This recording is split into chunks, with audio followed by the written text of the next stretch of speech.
नमस्कार दोस्तों, एक लड़के की ऐसी कहानी जिसे सुनकर आपकी रूह कांप जाएगी। जी हाँ दोस्तों, उसे हर जगह अपमानित किया जाता था और उसे नीचा दिखाया जाता था। आखिर क्यों उसके साथ ऐसा हुआ था? क्योंकि वह गरीब था। दोस्तों, वह एक गरीब घर से पैदा हुआ बच्चा था जिसने बहुत कुछ सहा है, इस दुनिया में बहुत कुछ किया है और अपने ही दम पर फिर उसने कुछ ऐसा बनकर दिखाया कि आज दुनिया उसके गुणगान कर रही है। आप लोग सोच सकते हो मैं किस इंसान की बात कर रहा हूँ। हालाँकि आप लोगों को थोड़ा यहाँ पर जो है इलूज़िव लगेगा, यानी कि आप लोगों को समझ में नहीं आएगा, लेकिन आप लोग जैसे ही एंड तक पहुँचेंगे मेरे वीडियो को, आप लोग सब समझ जाएँगे और आपको बहुत बड़ा मोटिवेशनल मिलेगा। जी हाँ दोस्तों, मैं बात कर रहा हूँ सन 1965 की, जहाँ पर एक व्यक्ति जन्म लेते हैं, जिनका नाम तो मैं अभी ओपन नहीं करूँगा, क्योंकि अगर नाम ओपन कर दिया तो आप लोग स्किप करके चले जाएँगे। सबसे पहले अगर आप लोग मेरे यूट्यूब चैनल पर अगर नए हैं तो चैनल को सब्सक्राइब कर लीजिए। One of the most video होने वाली है आप लोगों के लिए, क्योंकि यहाँ पर स्किल्स से भरे भरे ज्ञान सिखाए जाते हैं और आप लोगों को ऐसे मोटिवेशनल दिए जाते हैं जिससे कि आप लोग लाइफ में कुछ कर सको, कुछ बन सको। ऐसे ही बिल्कुल व्यर्थ में अपना टाइम बर्बाद ना करें। तो उसी प्रकार से मैं अपनी वीडियो स्टार्ट करता हूँ। जी हाँ दोस्तों, एक लड़का था जो कि 5 वर्ष का था। मैं उसके जीवन काल का 5 वर्ष से लेकर स्टार्ट करता हूँ, उसका समय, उसकी अथॉरिटीज़ और उसने क्या-क्या किया है उसे। जैसे ही वह 6 वर्ष का होता है तो वह चलना सीख जाता है और अपने छोटे से स्कूल में पढ़ने जाने लगता था। उसके पिता का नाम जो है था वो भी ओपन नहीं करूँगा। उसके पिता भी बहुत गरीब थे। जी हाँ दोस्तों, अगर आप लोग डिसमिस हो रहे हैं यहाँ पर 2 शब्दों से कि उसके पिता का नाम क्या था और उसके नाम क्या था, तो दोस्तों एंड तक देखिएगा, वीडियो फुल पता लग जाएगा आप लोगों को। जी हाँ फ्रेंड, मैं स्टार्ट करता हूँ। वह उसका पहला दिन था जब वह स्कूल में पढ़ने के लिए गया था, तो उसकी एक फ्रेंड बन गई थी जिसकी लड़की का नाम था रीना। रीना नाम की लड़की उसे बहुत पसंद थी, इसीलिए वह रीना नाम की लड़की को ही ढूंढता रहता था हमेशा। जी हाँ फ्रेंड, अब आप लोग सोचोगे कि एक लड़की का इंटरफेयर होना उसकी लाइफ को स्पॉइल होना के बराबर है, तो दोस्तों ऐसा बिल्कुल नहीं था। वह सिर्फ अपने फ्रेंड थे, वह इन सब बातों को नहीं जानते थे। तो फ्रेंड मैं स्टार्ट करता हूँ। जब वह पहले दिन वह कॉलेज में गया था तो उससे क्वेश्चन किया गया था कि एप्पल की स्पेलिंग क्या होती है। जी हाँ फ्रेंड, एप्पल की स्पेलिंग पहले पूछी। एप्पल की स्पेलिंग उसने बता दी, APPLE। तो टीचर खुश हो गए थे और पूरी क्लास ने इस एप्पल की स्पेलिंग को नहीं बता पाया था। ये सब देखकर उन्होंने सोचा कि ये बच्चा अभी नया नया आया है और इसने खुद से इतना कुछ कैसे सीख लिया है। तो दोस्तों सभी लोग हैरान थे वहाँ पर और कह रहे थे इस बच्चे में कुछ पोटेंशियल है। जब वह नेक्स्ट डे स्कूल से आता है, तो जब वह अपने पिता को ये सब बातें बताता है कि हाँ आज मुझे एप्पल की स्पेलिंग पूछी गई थी और मैंने काफ़ी अच्छे और बिल्कुल सटीक रूप से बताई है एप्पल की स्पेलिंग, जिससे कि टीचर मुझसे खुश हो गए हैं और मुझे बहुत ही वहाँ पर जो है प्रसन्नता का भाव भी दिया उन्होंने। तो फ्रेंड ये सब देखकर उसे काफ़ी अच्छा लगा। जब वह नेक्स्ट डे स्कूल जाता है तो उससे पूछा जाता है कि तुमने आज क्या किया है।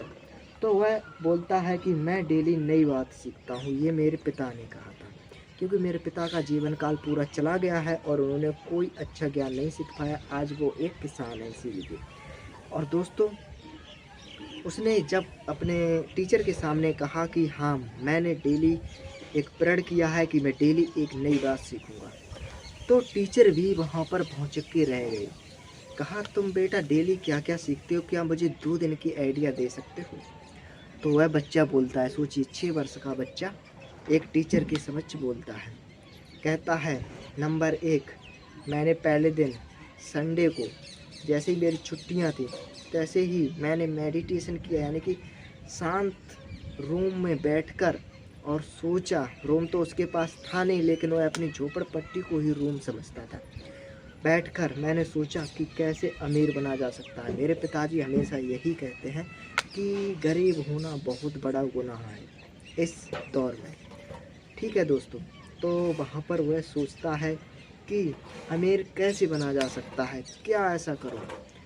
वह बताता है टीचर को, मैंने काफ़ी लोगों को देखा है जो कि अपने घर के अपने घर के रोज़मर्रे को चलाने के लिए वो लोग कहीं पर टिक्की बेच रहे हैं, तो कहीं समोसे बेच रहे हैं, यानी कि कुछ तो काम कर रहे हैं। अगर मैं अपनी छोटी लैब से लेकर ये सब काम करता रहूँगा तो मेरे पास बहुत आमदनी हो जाएगी और मैं कभी भी पैसों के लिए दुखी नहीं होऊंगा। तो ये सब बातें उसके दिल और दिमाग में चलती रहती थी।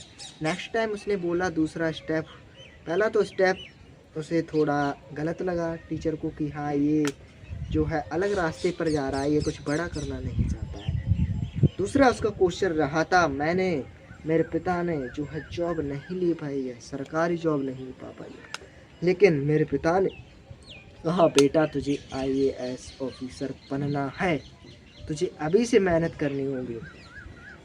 मैंने तुरंत AI पावर का हेल्प लिया और मैंने बोला कि क्या क्या ज़रूरत पड़ती है IAS बनने के लिए।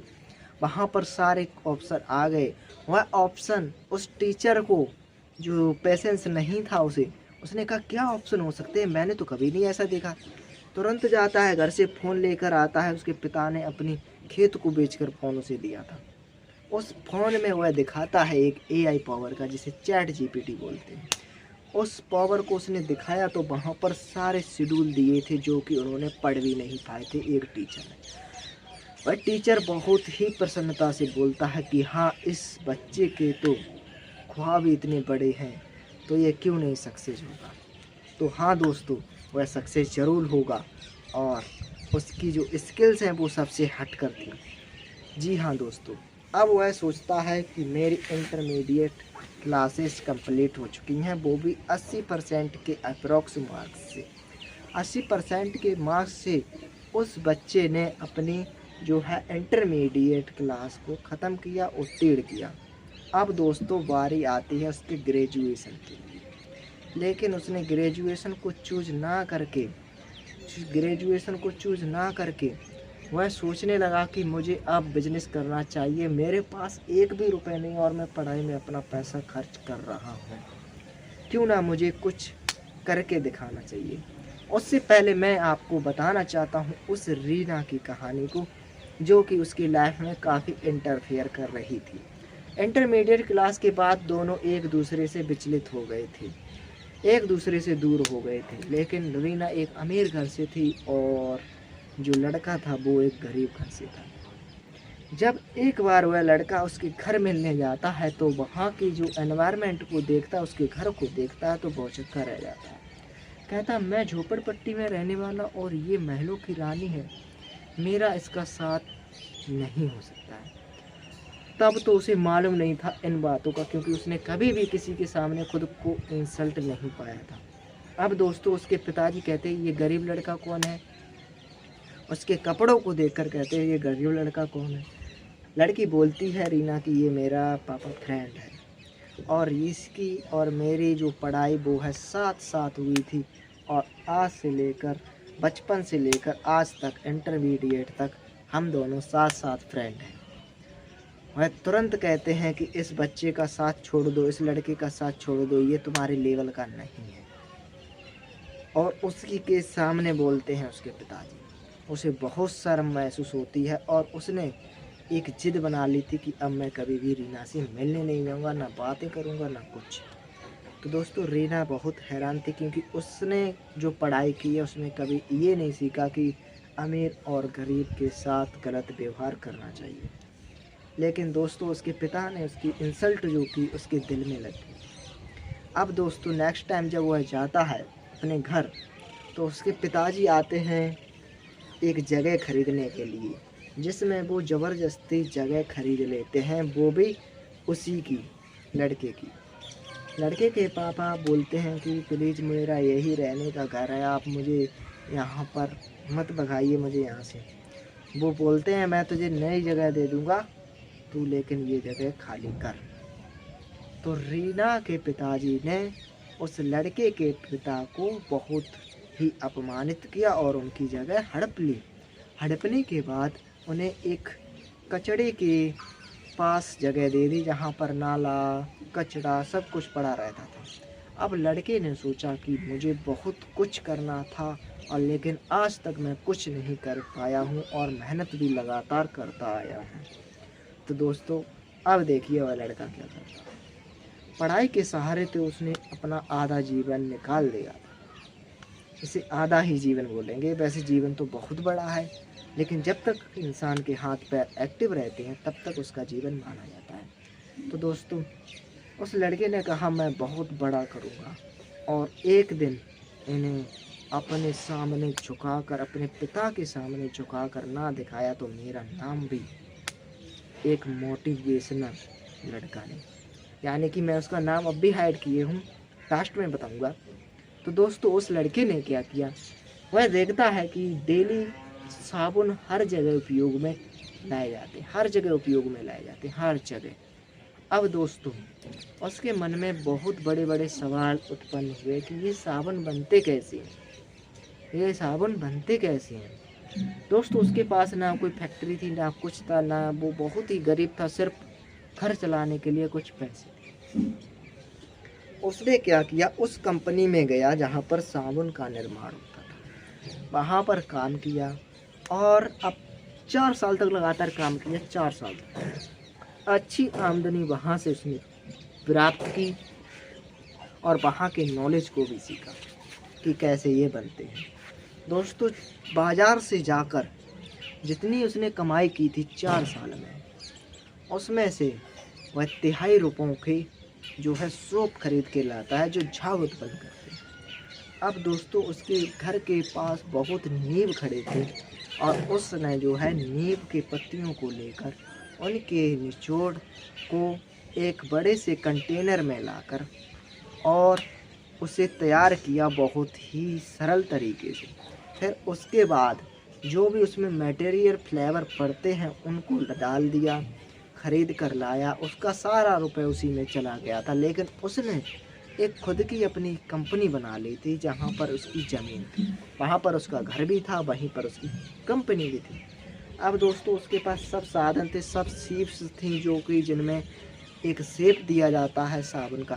तो दोस्तों, क्या करता है वह, एक बार में 100 सीप्स वाली जो है छलनी ले आता है, जिसे छलनी कह देते हैं हम लोग, और लेकिन वहाँ पर उसे सीप बोलते हैं इंग्लिश में। तो उस सीप्स का यूज करके एक होते हैं सांचे, सांचा कहा जाता है जिसे, उस सांचे में उसने खुद का नाम डाला। अब नाम मैं अभी शो नहीं करूँगा, लास्ट में करूँगा। खुद का नाम डाला और उसी से जो है तैयार कर दिया था उसने अपने खुद का साबुन। अब उस साबुन को जब उसने एक दिन में, 1 घंटे में वह 100 साबुन बनाता था, सोचिएगा 100 साबुन बनाता था, यानी कि पूरे दिन में 12 घंटे से मिलते थे, तो 12 घंटे में वह 1000 साबुन बना लेता था। अब 1000 साबुन 10 रुपये के हिसाब से बेचे जाएँ तो 10,000 रुपये का प्रॉफिट हो रहा था उसे, सोचिएगा। जब उसने 10,000 रुपये का अपना प्रॉफिट कर लिया था, फिर वह सीधा कंपनी में सेल कर देता था, जो कि बिना किसी भी उसके कवच के, यानी उसके ऊपर कोई प्रोटेक्ट नहीं होता, क्योंकि उस साबुन को ऐसे ही वह सेल कर दिया करता था और बड़ी कंपनी से उसे कॉन्ट्रैक्ट मिलने लगे थे और वह साबुन तैयार करने लगा था। अब उन साबुन को वह एक ट्रक ट्रांसपोर्ट के माध्यम से वहाँ तक पहुँचाता था और जो है 10,000 रुपये उसे नगद मिल जाते थे। इधर उसने साबुन दिए, उधर उसे पैसे मिले। उस साबुन का शेप जो है नॉर्मल साबुन से बड़ा था, इसीलिए कंपनी वाले उसमें सिर्फ पन्नी का लेप चढ़ाकर, पॉलीथीन का लेप चढ़ाकर और उसे 20 रुपये में बेचते थे। आप सोचिए, वह 1.5 रुपये का वह इन्वेस्टमेंट करके 9 रुपये बचा लेते थे, अपने 8 रुपये बचाते थे प्रति साबुन पर। उन्हें भी फ़ायदा, इन्हें भी फ़ायदा, दोनों लोग काफ़ी अच्छे से कमा। अब जब 10,000 रुपये उसकी पहली जो इनकम आई थी, उसके पिताजी बहुत खुश हो गए थे। धीरे धीरे उसने जो है अपनी बहुत बड़ी इंडस्ट्री बना ली थी उन रुपयों से। 10,000 रुपये की वह और सीप्स खरीद के लाता है और जो है बंदों को बढ़ा लेता है और ऐसे ऐसे करके वह डेली का कम से कम हज़ारों साबुन बनाने लगा था। 1000 साबुन में वह कम से कम लाखों रुपए का प्रॉफिट करने लगा था डेली। अब धीरे धीरे उसके पास इतना धन हो गया था कि जो रीना के पिताजी थे वो एक आम इंसान लगते थे उसके सामने। उसके पास ऑडी कार, डिफेंडर कार, सब कुछ उसने खरीद लिया था, अपने माँ बाप का जो है नाम रोशन कर दिया था और वह एक अमीर इंसान बन चुका था। अब दोस्तों, रीना जो है रीना भी नहीं बोल पा रही थी क्योंकि उसके पिता ने, और उसे भी ये लग रहा था ये गरीब है, इससे मेरी पेश नहीं जाएगी। अब रीना खुद आती है मिलने के लिए क्योंकि उसके पिता ने ही भेजा था, और वह मना कर देता कि मेरी लाइफ में कभी भी लड़की इंटरफेयर नहीं कर सकती है। सोचिएगा दोस्तों, अब वह इतना अमीर बन गया था कि जो है खुद पूरे अपने गांव की जिम्मेदारी उठाता था। लाइक आप सोच सकते हो दोस्तों इस कहानी से क्या आशय है। एक इंसल्ट कोई बुरी चीज़ नहीं है इंसल्ट। अब मैं आपका इसका सारांश बताता हूँ, निष्कर्ष बताता हूँ क्या निकलता है। एक छोटी सी मिस्टेक तो उसे तो सुधारा जा सकता है, लेकिन एक छोटी सी कोई इंसल्ट भी कर देना, अगर कोई बंदा दिल पे ले जाए तो वह बहुत कुछ कर सकता है। तो कोई अगर आपकी इंसल्ट कर रहा है या आपको अपमानित कर रहा है, उसे बुरा मत कहिएगा, डायरेक्टली उसे बुरा मत बोलिएगा, ये आपकी स्किल्स के खिलाफ है। अगर आप लोग उसे भी कुत्ता सुअर बोल दोगे तो वो सोचेगा ये अनएजुकेटेड है। अगर आप कहोगे या अपना सिर झुका लोगे वहाँ पर, तो वह कहेगा इसे शर्म तो महसूस हो रही है, यानी कि इसमें काबिलियत तो है, ये कर सकता है कुछ। क्योंकि जिस इंसान को शर्म महसूस हो या फिर नज़रें झुकाता है, वह इंसान उस मुकाम पर पहुंचता है जिसकी आप लोग आशा नहीं कर सकते। तो इस कहानी से आशय यह है कि अगर आपकी कोई भी इंसल्ट करता है तो उसे सहन करने की आपकी हेडिंग है। आप लोग उसे सहन करो, लेकिन उसे कभी भी ये मत जताओ कि हाँ मैं कुछ बढ़ा भी कर सकता हूँ। तो बाय बाय, टेक केयर, मिलेंगे किसी नेक्स्ट वीडियो में। अब मैं नाम बताता हूँ उस इंसान का नाम क्या था। उस इंसान का नाम मैंने बस ऐसे हिस्टोरिकल के माध्यम से आप लोगों को समझाने के लिए एक जो है सीक्रेट बात जो हाइड रखी थी, इसीलिए रखी थी कि ये जो नाम को लेकर के उसका नाम लास्ट में बताऊंगा, उसका कोई नाम नहीं है, कोई सेंस नहीं है, लेकिन मैंने आप लोगों को इसलिए बताया था क्योंकि आप लोग वीडियो स्किप कर देते। ये बस उसी का इफेक्ट है। तो बाय बाय, टेक केयर।